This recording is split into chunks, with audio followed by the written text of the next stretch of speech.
Welcome to The Explainer.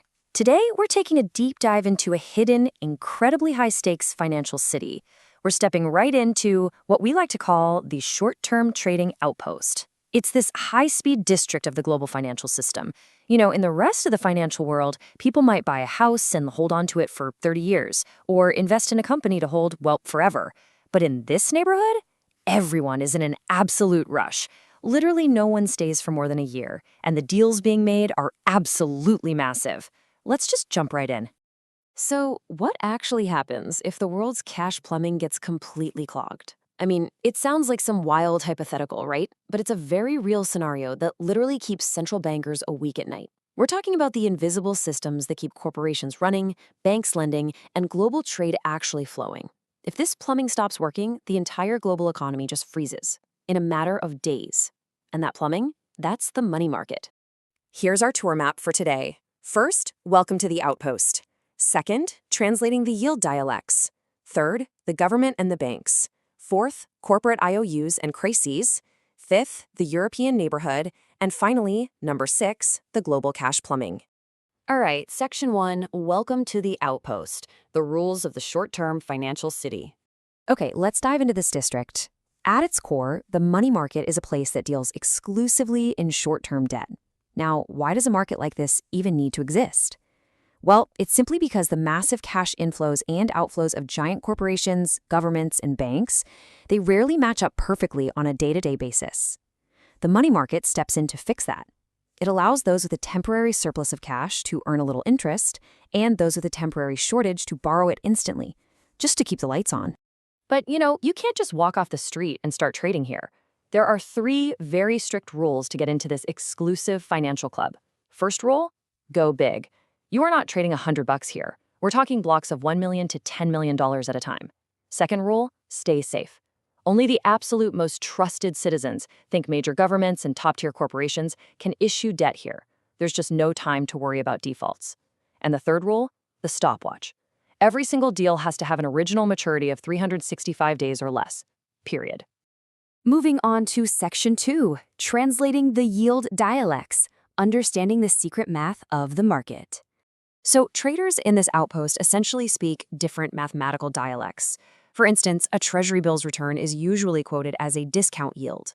And weirdly enough, this calculation pretends a year only has 360 days, and it bases everything on the final face value.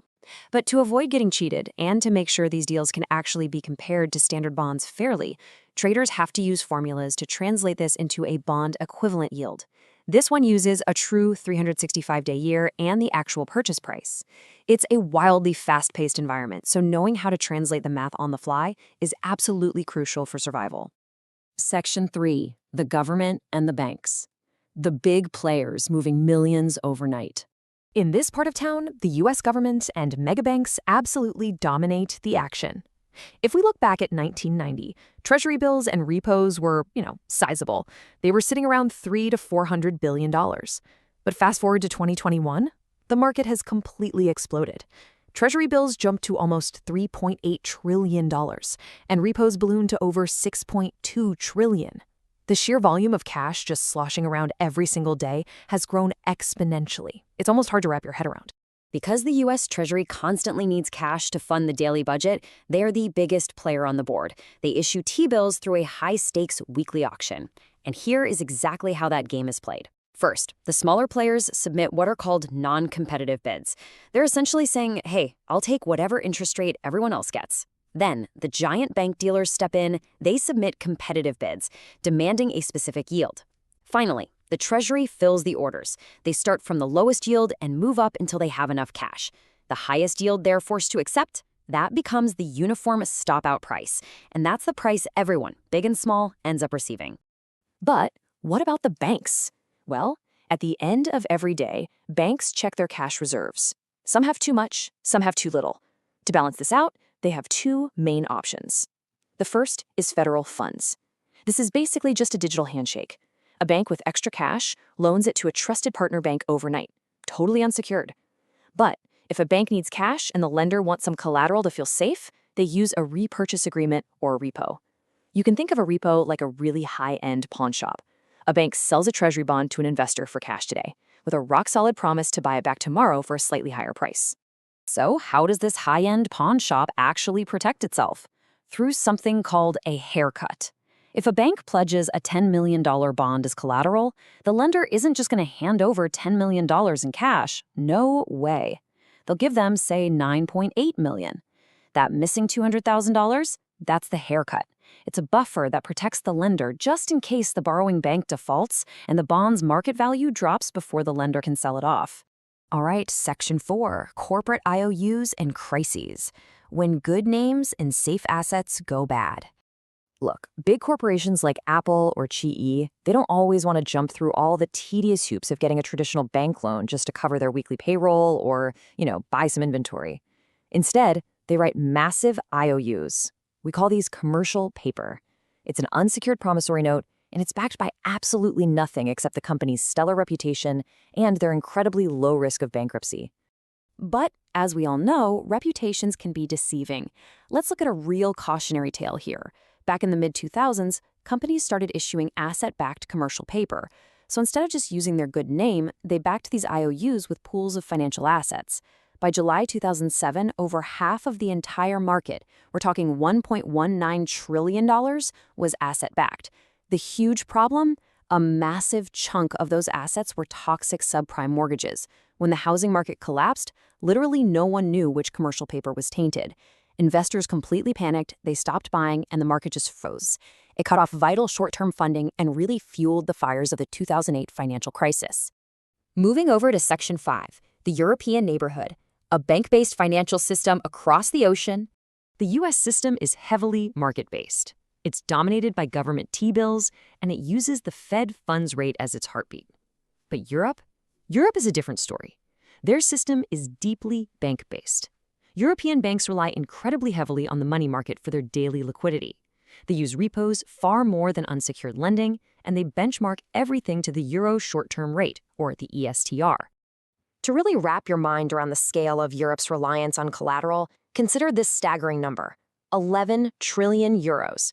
That is the approximate size of the European repo market alone. It's huge. It is the absolute core of their short-term financial system. Think of it as the lifeblood that allows European banks to securely manage their liquidity using government bonds as collateral. It's actually really fascinating how specific countries navigate this space. Take Italy, for example. They have a massive public debt, over 3 trillion euros. Now, you might think they'd rely heavily on short-term money markets to fund all of this, right? But they do the exact opposite. Italy intentionally limits its short-term treasury bills, known as bots, to just 5% of its total debt. The vast majority, over 73%, is locked into long-term bonds. And this is a very deliberate strategy to avoid the constant risk of having to refinance. They use the money market strictly for managing immediate day-to-day cash needs, not for funding their massive national debt. Finally, Section 6, the global cash plumbing, why the money market matters to everyone. We've got to understand that these markets are incredibly interconnected. Foreign investors safely hold trillions in U.S. securities.